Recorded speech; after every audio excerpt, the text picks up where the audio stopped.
Siap. Wis. Assalamualaikum.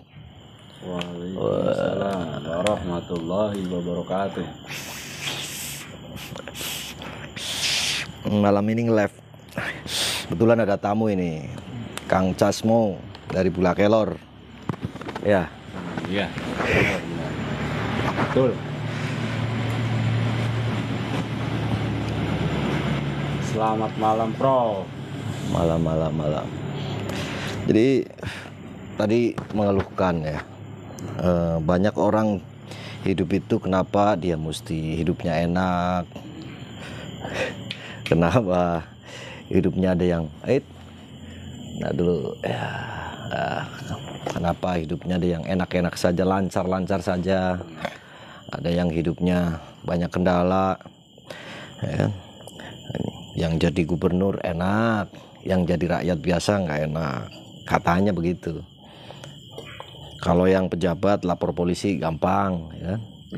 Kalau yang sekarang orang biasa lapor polisi, waduh, ribet, harus bawa ini itu berkas laporan dulu dan lain sebagainya. Belum ada yang nonton. Oke, potong, Prof. Saya mau tanya nih, Prof. Iya. Kenapa kan ada nih orang yang hidupnya enak-enak aja, lurus-lurus aja, gampang-gampang aja. Ada yang susah, ada yang sulit. Itu kenapa itu, Prof? Dampak apa? Ya memang itu udah kodrat. Situasi udah kodrat. Tapi pada dasarnya kalau ada orang yang katakanlah kehidupannya itu berbeda dengan orang lain, walaupun dia itu di kasarnya itu di tingkat orang yang, mohon maaf, kaum buruh contohnya, orang-orang biasa-biasa saja, tapi tidak seperti orang pada umumnya atau tetangga-tetangganya. Mungkin ada beberapa yang menjadi masalah nih, mungkin dia adalah salah satu pemutus karma leluhur. Nah ini pembahasannya jadi ke arah karma leluhur. Apa sih karma leluhur itu? Nah ini biasanya ya, kalau nggak salah nih dari beberapa referensi yang saya baca, karma leluhur itu adalah karma atau suatu kesalahan dari para leluhurnya, entah itu dari leluhur dari kehidupan yang keberapa gitu ya, dari leluhur, entah itu nenek moyangnya dan lain sebagainya, itu punya kesalahan. Nah yang memutus kesalahan tersebut itu adalah cucu cicitnya ya, mungkin itu anak-anak tersebut atau orang tersebut itu sebagai pemutus karma leluhur. Nah itu biasanya ada mengacu pada perilaku, trauma dan dinamika emosional itu yang tidak stabil gitu. Itu yang biasanya kadang-kadang seperti orang biasa gitu. Pikirannya dia kadang-kadang seperti pikiran orang yang zaman dulu gitu. Oh, berarti karma itu bisa diputus ya, Prof? Iya itu salah satunya itu. Itu kan orang-orang pilihan. Nah ada ciri-cirinya itu sebagai karma leluhur. Nah karena sebagai pemutus karma leluhur ya, itu juga suatu keberuntungan ketika mampu untuk mengendalikan atau memanfaatkan dengan baik. Nah ini ada beberapa ciri ya dari seseorang yang sebagai pemutus karma leluhur. Yang pertama adalah pada waktu kecil itu atau masa mudanya itu kehidupannya itu banyak susahnya, atau bahkan sampai di usia 40 tahunan masih kehidupannya masih susah aja, itu mengalami penderitaan ya, dari mulai kecil sampai dengan remaja itu susah, dibedain dengan orang tua kehidupannya, terus kemudian seolah-olah kayak ditelantarkan, gak diperhatikan, menjadi korban bully dengan teman-temannya, korban kekerasan, kemudian diskriminasi. Iya, diskriminasi baik fisik maupun mental ya. Itu bukan dari orang lain, justru dari orang terdekatnya. Tapi ngomong-ngomong baterainya lemah. Nah itu. Ini ada siapa dulu nih? Sapa. Wong Ireng, selamat bergabung. Supri Latifah, terus Edi. Itu ciri-ciri orang yang sebagai karma pemutus karma leluhur ya. Jadi kalau ada orang yang masa kecil sampai remaja itu kok menderita aja, ya itu sebagai orang yang ditunjuk sebagai pemutus karma leluhur. Itu punya punya kelebihan secara spiritual sendiri. Biasanya orangnya nanti lebih dewasa sih daripada teman-teman atau yang sama orang indigo. Beda tuh. Indigo mah kata ini, orang indigo itu ada indigo, cuman mayoritas itu bukan indigo, kata si Deddy Corbuzier. Itu hanya trik atau ada unsur pemanfaatan. Itu seperti yang diucapkan dari Corbuzier tuh baru-baru ini nih, yang ada podcastnya dengan Pak Mahfud ya. Terus yang kedua, ciri-ciri orang atau anak yang pemutus karma leluhur itu ya, merasa dirinya itu orang yang sering ketiban sial dibandingkan saudara-saudaranya yang sekandung gitu ya, atau anggota keluarga yang lain gitu. Jadi dia itu kayak sial aja, hidupnya itu sial aja. Mau jualan udah rame, kalau udah rame tuh banyak yang kenal, banyak yang minta tolong, giliran lagi sepi nutup usahanya, nggak ada yang peduli.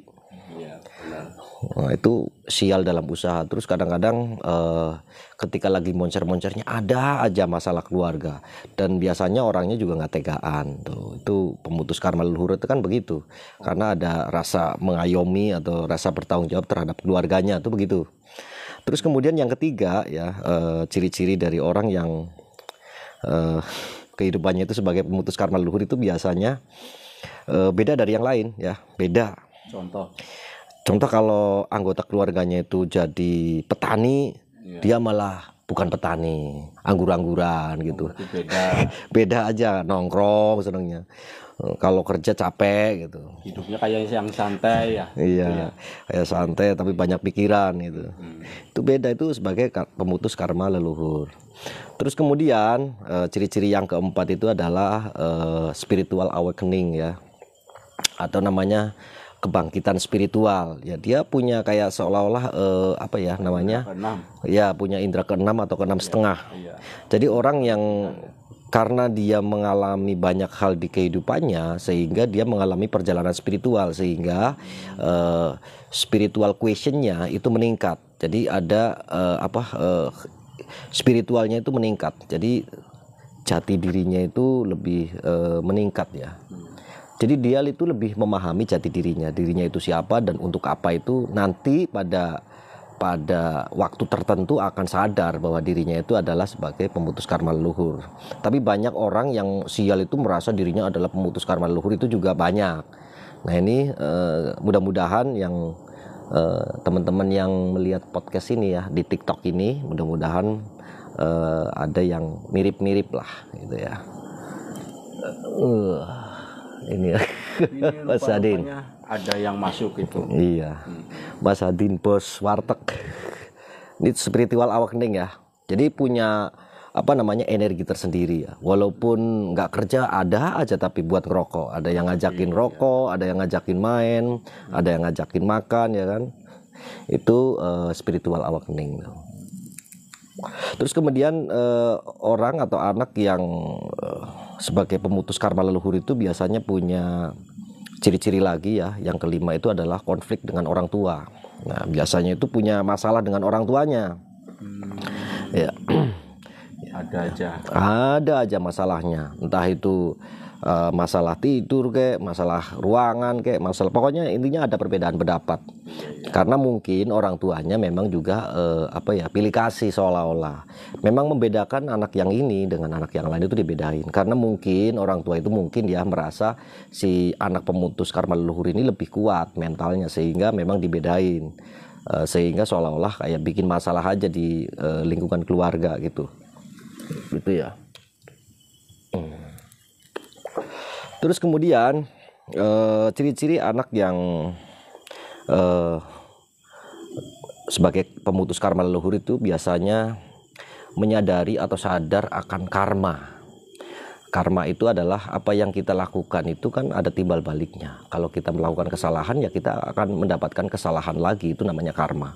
Ketika kita melakukan kebaikan ya kita akan mendapatkan kebaikan lagi, walaupun bukan dari orang tersebut ya, tapi bisa jadi orang lain, dari orang lain gitu. Itu karma namanya. Tapi dia itu karmanya adalah karma dari leluhurnya.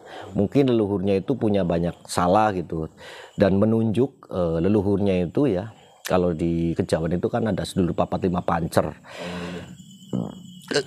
Nah, sedulur papat itu yang datang ke kita atau ke anak yang ditunjuk sebagai pemutus karma leluhur itu menunjuk bahwa energi anak ini ya itu luar biasa ya.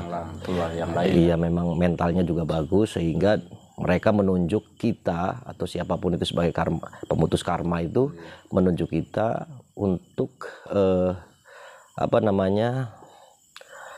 kesalahan dari nenek moyangnya itu akan tebus oleh cucunya atau keturunannya itu, sehingga hidupnya itu susah. Nah, ini sebenarnya kan membantu kakek atau nenek buyutnya atau nenek moyangnya yang dulu yang punya karma yang tidak baik, sehingga kehidupan di sana yang neneknya udah meninggal atau kakeknya udah meninggal atau keturunannya nenek moyangnya udah meninggal itu lebih lebih ringan lah beban hidupnya, karena karmanya udah ditebus sama anak atau keturunan yang sudah ditunjuk itu.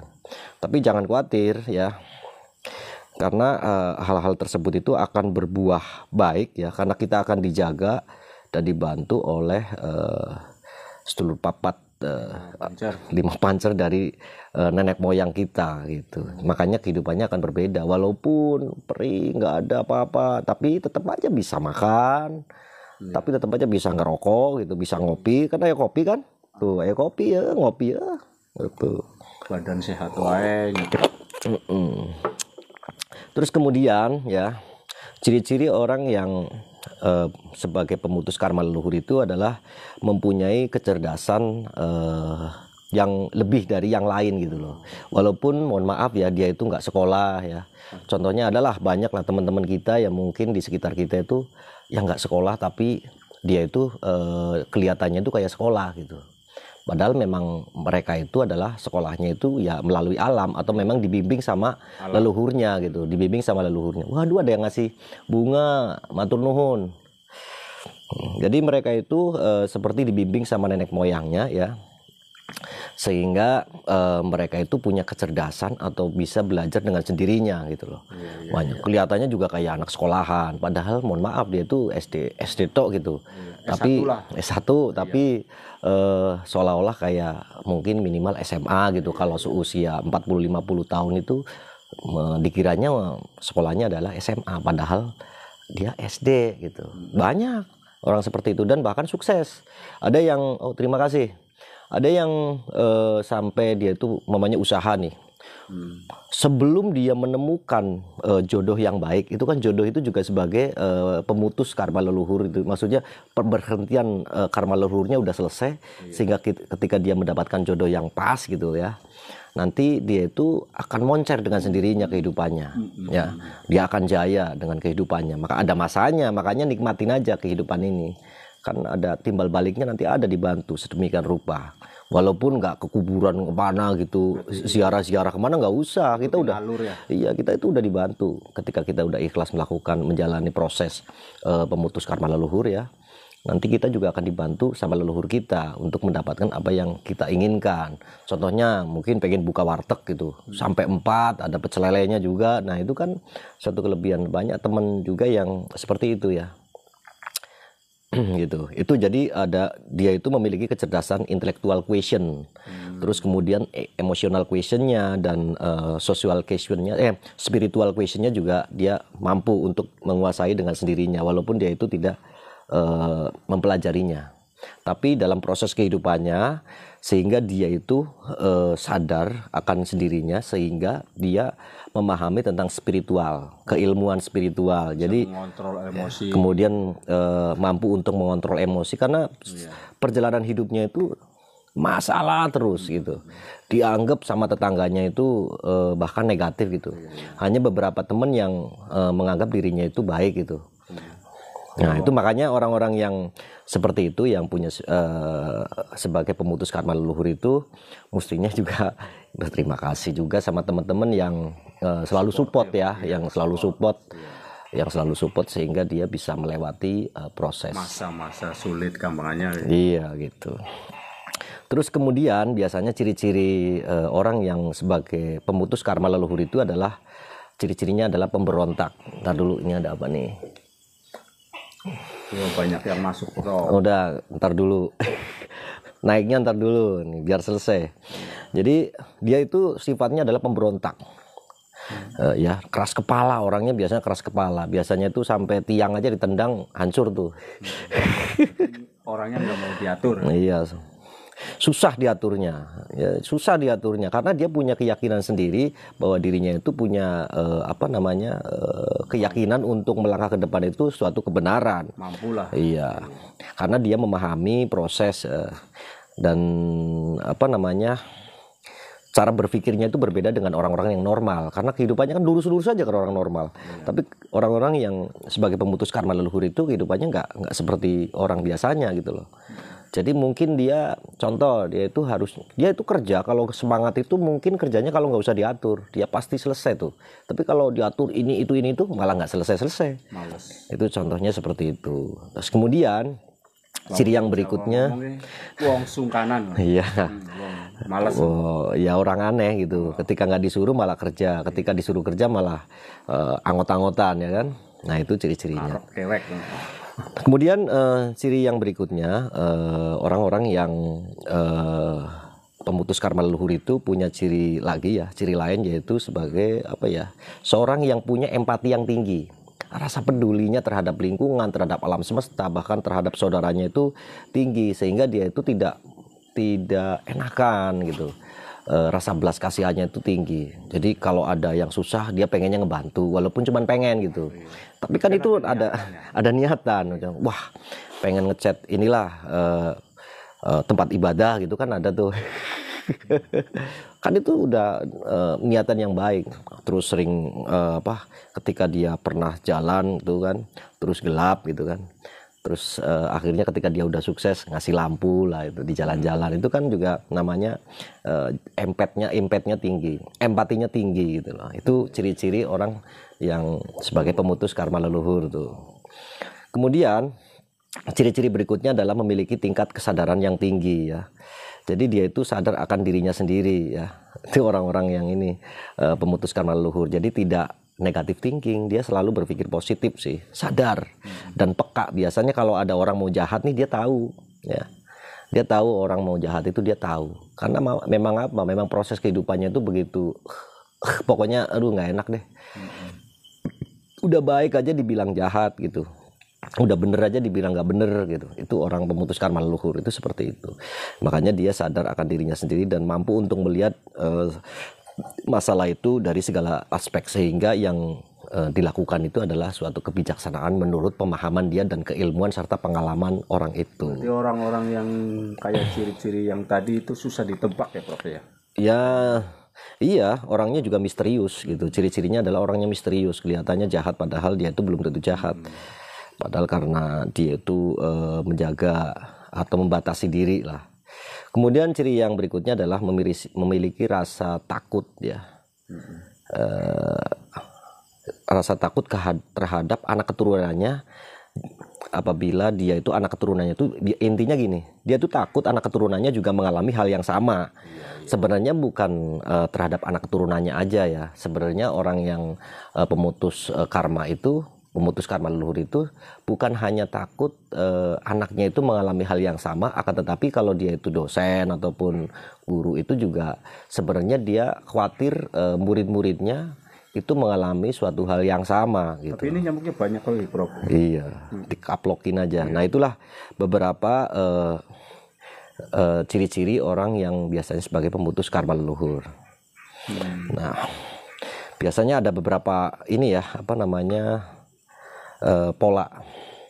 Gimana caranya kita itu terbebas dari karma leluhur. Nah ini ada triknya. Yang pertama adalah terima aja. Pokoknya apapun yang diberikan oleh Tuhan atau oleh alam ataupun sebagai pemutus karma leluhur, terima semuanya. Kemudian memaafkan semuanya yang bersalah. Itu yang berat, Bos, yang Itu. memaafkan, Prof. Iya. Maafkan. Kalau yang berat itu melupakan. Kalau memaafkan itu kayaknya nggak terlalu berat. Melupakan itu yang berat. Nah ini kan cukup memaafkan aja. Yang terus kemudian sadar akan dirinya sendiri itu siapa dan akan kembali kepada Tuhan gitu loh. Kemudian kita harus bijaksana, menimbang mana yang lebih penting, mana yang lebih diprioritaskan, itu harus bijaksana. Jangan sampai kita nggak adil gitu. Terus kemudian cinta tanpa syarat. Kita itu kalau mencintai apapun itu tanpa syarat karena apa gitu. Ya terkecuali sama istri ya memang wajib, tapi kan tidak melebihi cintanya Tuhan dan Rasul gitu, kepada Tuhannya dan Rasulnya. Artinya tanpa syarat. Ya udah, kalau mamanya punya kendaraan, mamanya mobil gitu kan, berarti hanya sekedar untuk transportasi gitu, bukan untuk kesombongan. Kemudian harus transformasi kehidupan. Kita harus merubah hidup kita. Jangan sampai hidup kita itu ya mengeluh aja, itu nggak boleh. Tapi harus berusaha. Karena apa? Kita itu kalau usaha pasti dibantu sama leluhur kita. Itu kalau dalam bahasa kejawiannya seperti itu. Begitu Kang Casmo, terima kasih. Assalamualaikum warahmatullahi wabarakatuh. Waalaikumsalam warahmatullahi wabarakatuh. Terima kasih masuk. Oke, terima kasih.